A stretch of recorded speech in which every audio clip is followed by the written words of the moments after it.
Hello, and welcome back to a new conversation in the Centre for Cyber Economics podcast series with me, Rebecca McLaughlin-Easton. Today, we explore how cyber resilience, talent, and workforce strategy are becoming central to economic competitiveness and long-term growth. My special guest is Akshay Joshi, head of the Centre for Cybersecurity at the World Economic Forum. An author and contributor to major publications including the Global Cybersecurity Outlook 2025 and the Cyber Resilience Compass, he brings deep expertise in global cyber resilience strategy, economic risk, policy frameworks, and workforce development.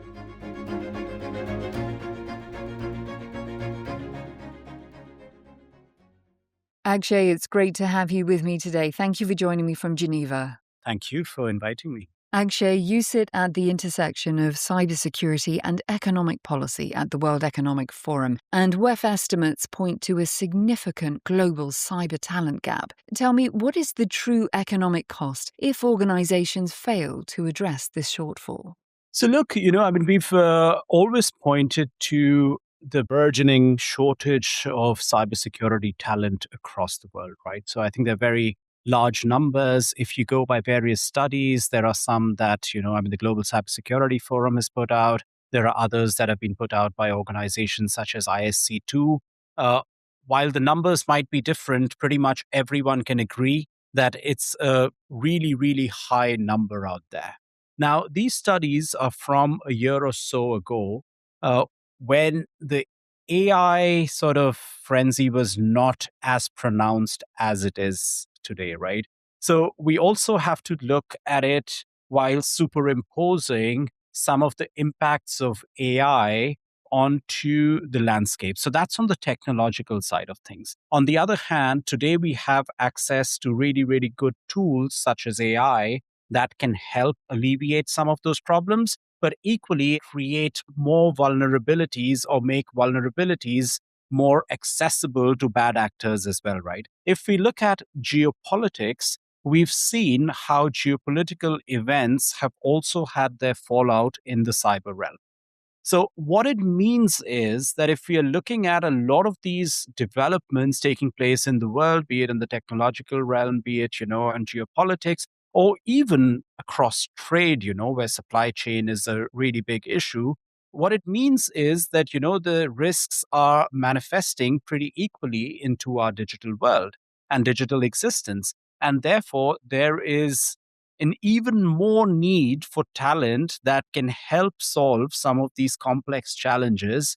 And I'd say that there is a need for a risk-based approach to prioritizing investments in cybersecurity, be it in tools or in talent. In line with WEF's workforce framework, tell me, how should organizations shift from role-based hiring to a skill-based cybersecurity workforce model? And which critical capabilities will define competitive advantage over the next 5 to 10 years, let's say? When we think about cyber talent, there's a little bit of a shift in thinking from roles to skills. As AI is automating a lot of the manual tasks, the routine, the repetitive work, is losing its importance. So typically what we used to have, the single tool expert, the one person who is well equipped in managing one tool, that person is becoming probably less central.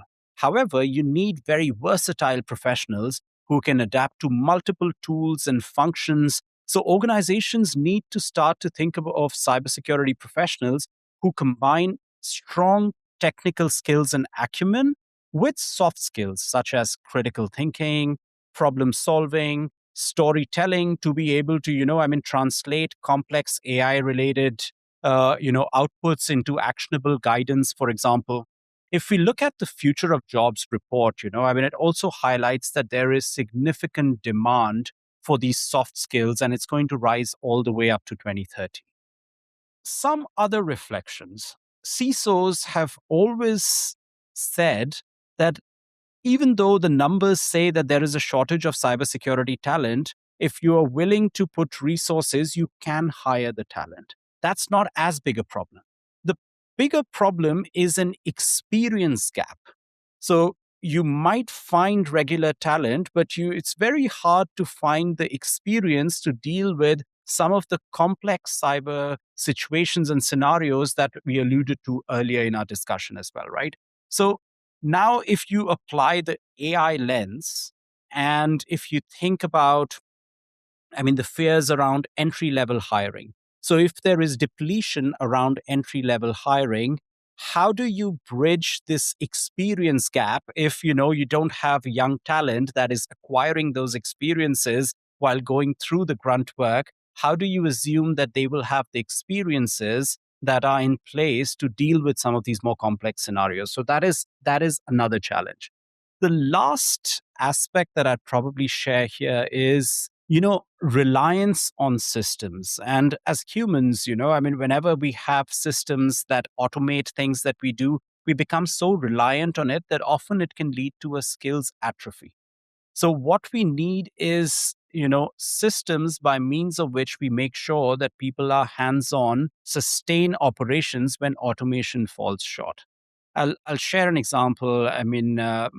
I spent a fair degree of my initial years in the workforce in the maritime sector, right? So I used to navigate ships, and one of the big things that we did, and it was moving from paper charts to electronic charts, right? The systems were very deliberate that even though you have an electronic chart, you maintain either a paper based folio. So if you have one electronic chart, you maintain a paper based folio, or else you keep two independent electronic charts so that continuity is in place, right? So if you apply a similar lens as we go towards greater automation, we need to make sure that we are creating redundancy so as to ensure continuity should there be, some incidents that take part of our digital infrastructure offline. Akshay, how would you encourage leaders today to think about cyber workforce investments and justify them through a resilience driven economic lens? I would say that for the most part, not across the board, but the approach has been, let's train X number of cybersecurity professionals. Oftentimes, it has translated into some frustration because you train the talent and then you don't have pathways for them to, transition into the workforce. That results in some amount of discontentment and often difficulty in terms of translating the ROI from those investments, right? What I'd like to propose is, how do we flip our thinking and bring in more of a resilience based mindset, right? Consider country X, the economy of which is two sectors are pretty integral to the economy of that particular country, be it, for sake of argument, let's take oil and gas and manufacturing. If we do an honest assessment, we identify the needs, what needs to be done to make these sectors resilient, I'm sure we will land upon more accurate numbers in terms of what are our talent related needs, how much do we need to invest in tools, how much do we need to invest in talent, and then we can have very focused efforts to bridge that shortfall wherever it is required. The advantage, however, is that if we take this approach, we are really trying to prioritize our efforts towards filling genuine gaps that we have, as opposed to just estimates that a particular corpus of funding can fill without particular pathways into the workforce. Is it a fair assumption that public private partnerships are still one of the most effective approaches to closing workforce gaps while supporting growth? I have to say that there is literally no other approach. There needs to be public private collaboration in all things cybersecurity. Let's take an example. So, in one of our working groups around, the workforce work that we've done on cyber, uh, the Inter American Development Bank is supporting Panama by financing, the promotion of cybersecurity and youth employment in Panama. So the objective of the public-private partnership is to develop skills and create jobs related to cybersecurity with a specific emphasis on improving women's participation in the sector and expanding access to affordable cybersecurity services for small and medium enterprises. So if you see, it's really interesting because at one level, there is the financing that is being provided by a development finance institution. Second, it is solving the problem of youth employment with emphasis on women. And third, looking at alleviating the needs of small and medium enterprises that are usually the weakest link in the chain. So the results have been really good. They've provided training and certification to 406 youngsters, 40% of them women. They've been able to provide work experience to 200 of these individuals and the provision of cybersecurity services to 300 small and medium enterprises. If we connect talent to outcomes, can you share some real-life examples of investments in resilience translating into concrete and measurable benefits for organizations? Let's probably take the example of the United Kingdom, particularly if we think about the instance in Jaguar Land Rover. It was probably the first documented case where the government had to come in to do a bailout. What is really commendable is the efforts that the UK has been taking over the years. The UK government has cut the time it takes to address major cybersecurity issues across Britain's public services by 84%. How has this been achieved? Uh, this is core to it is a vulnerability monitoring service, which they call the VMS, which is continuously scanning around 6,000 public sector bodies and resolving roughly 400 confirmed vulnerabilities every month, significantly narrowing the window in which attackers can exploit flaws. Now, bear in mind, we've also seen how AI can be particularly potent in terms of identifying some of these vulnerabilities. So the importance of an initiative like this, where you're able to reduce the time in which you address vulnerabilities, becomes even more important. Also, notably on the UK side of things, they've always been doing really good work towards attracting, training, and retaining highly skilled cybersecurity professionals. And one of the recent programs that they've put into place is the Cyber Profession Initiative, which will comprise of a cybersecurity training academy, apprenticeships, career pathways, and a dedicated resource hub. If we look at positive outcomes, I firmly believe that the Kingdom of Saudi Arabia is also another glowing example of how cybersecurity has been prioritized. We've actually worked really actively with not just the National Cybersecurity Authority, but also, the private sector organizations, Aramco and others, in terms of looking at some of the cyber resilience related challenges, right? So, one of the discussions that we had on an ongoing basis was around supply chain risk management, which is a really big, in fact, as per the Global Cybersecurity Outlook report that the World Economic Forum publishes each year, supply chains resilience is by large organizations cite that as the single biggest barrier to achieving cyber resilience. Now, the kingdom has done a really good job. The vetting of these entities is a massive problem through a framework that has been developed through public-private cooperation called the Triple C framework. There is acceptance for entities that might have been vetted by one organization across the kingdom. So that's very powerful because it reduces the overhead significantly. Add to that, the government has been very active in terms of encouraging women employment in the cybersecurity workforce. And if we look at the numbers, I think they are way stronger than many other parts of the world if we look at women participation in the cybersecurity workforce. Akshay, I'm keen to get your view on how organizations can better communicate the value of cyber resilience to boards, investors, and policymakers. Of course, we have our technical definitions for resilience, but at the World Economic Forum, we had the realization that we want to reframe resilience such that it is more relatable to business leaders. So, the way we defined it as we defined cyber resilience as the ability of an organization to minimize the impact of cyber incidents on its primary goals and objectives, right? So, whenever you have an incident, leads to disruption, imagine a V shape that forms. So you're a subject, you have continuous operations, there is a disruption, there's a drop in productivity, then you have your recovery efforts, it brings you up, and then you are back to, I'm in a stable footing. So resilience efforts are more around what are the steps you need to take to shrink this V.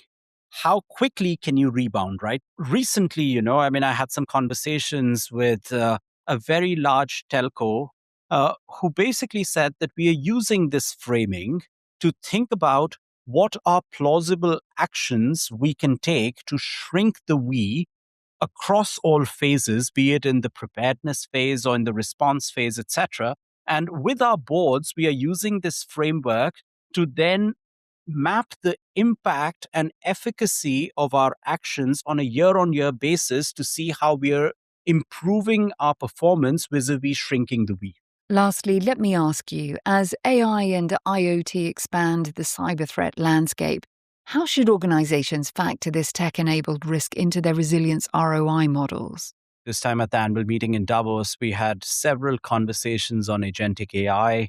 For good reason, I think there is a lot of optimism about the value that agentic AI can create. But in all of those conversations, within a few minutes, there was significant discussion around the security concerns as we move towards the agentic era.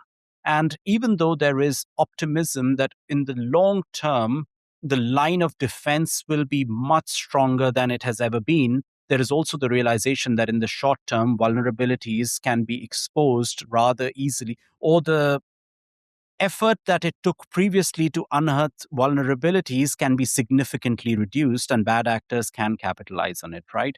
So it just goes to say that there is no AI future without cybersecurity at its core, or we cannot neglect cybersecurity as we're thinking about, harnessing the benefits from AI. But it's not just linked to AI, in my view. As we think about new transformative technologies that are coming into the mix, we spoke about AI, but equally, you look at quantum. Now, what's really interesting, if you go back to Y2K, what we knew was the timeline was fixed. The threat was uncertain. We didn't know how it's going to pan out. In the case of quantum, it's quite the reverse. The timeline is variable, but the impacts are quite foreseeable. We know what are the impacts on encryption as we know it, and we do know what are some of the actions that organizations need to take. So the only barrier to sort of action is our tardiness overall, or the fact that amid the various priorities, we may not be able to prioritize action on, emerging technologies in cybersecurity. Akshay, we have to leave things there, but thank you so much for joining me from Switzerland today. It's been a pleasure. Thank you. It was an absolute pleasure. I hope you enjoyed my conversation with Akshay Joshi of the World Economic Forum. For more conversations in this series, just head to Apple Podcasts, Spotify, and YouTube. And you can follow the Global Cybersecurity Forum for updates. Thanks for listening, and stay tuned for more episodes coming soon.